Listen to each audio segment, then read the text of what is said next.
Hi. We have a person at our intake area at the Madison Street Jail that's not breathing. Really? Yeah. Are they doing CPR? You know what? I don't know. Scott was an incredible young man. He was a high school scholar, athlete. We have a picture at our house of him when he was 20. He was just an absolute handsome, intelligent, fun kid. As he got into his 20s, he started experimenting with some drugs and alcohol.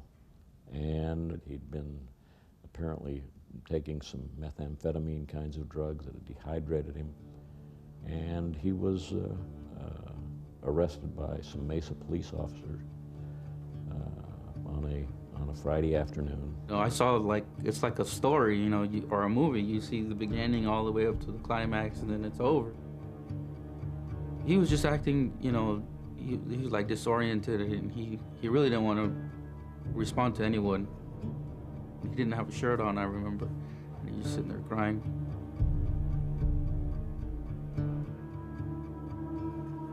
At one point, they dragged him from one foot, from one cell all the way down to the next cell on his back, you know, because he didn't respond fast enough.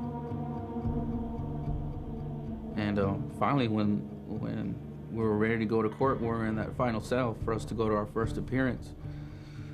That's when they came in, you know, without warning or question. They came in and they just attacked him. It was just an absolute feeding frenzy of just the darkest side of people taking over.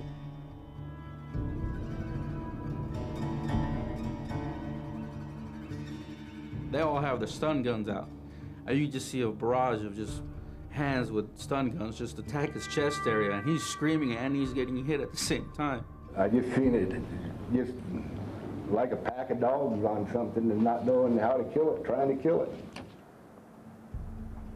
You could see him trying to get away, like, get off me, like, you're killing me, leave me, please, stop, you're killing me, I'm dying here. That's when simultaneously you can see on the side that they're bringing that big black chair. They stuck him in the chair and they took his shoes off. They pulled his boots off and they chained him down. He was sitting there and they propped his head all the way back. The towel was around his neck and there was a woman behind his neck and she had the towel this way. Was she pulling the towel tight? Right. And then someone else was kind of pushing his head forward and another one was pulling. When you warned Spidell that Scott was turning purple, what did he say to you? I told him that he was turning blue or purple. I don't think he was breathing, and he said, who gives a f***? He said what? Who gives a f***? Didn't you look at Officer Walsh and say, quote, I don't give a f***, close quotes? Isn't that what you said? I'm exercising my Fifth Amendment right to remain silent. These guards just absolutely, brutally, senselessly, needlessly, mindlessly killed our son for no reason whatsoever. None.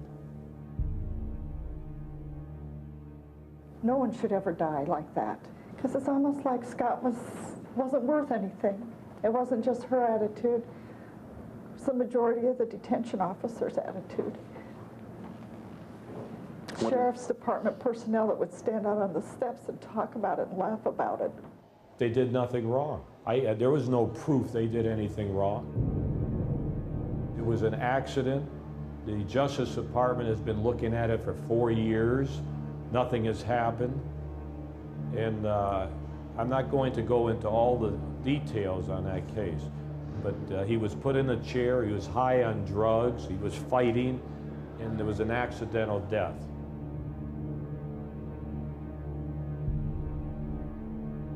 You've got a dead detainee on your floor.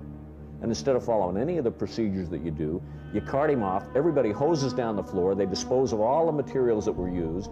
You know, they go have an autopsy in which one of his top lieutenants sits through the autopsy with the medical examiner, okay, suggests conclusions to her.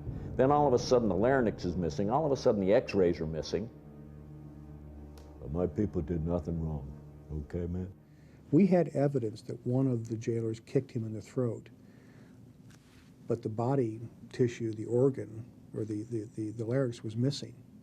And we ultimately found out that it was destroyed against their own regulations. And ultimately, that's why they settled for $8.25 million, which was a record settlement for a wrongful death case in this state.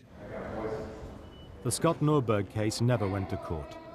Sheriff Joe exonerated the 15 detention officers involved in the young man's death and dismissed any suggestion of changes to his jail regime.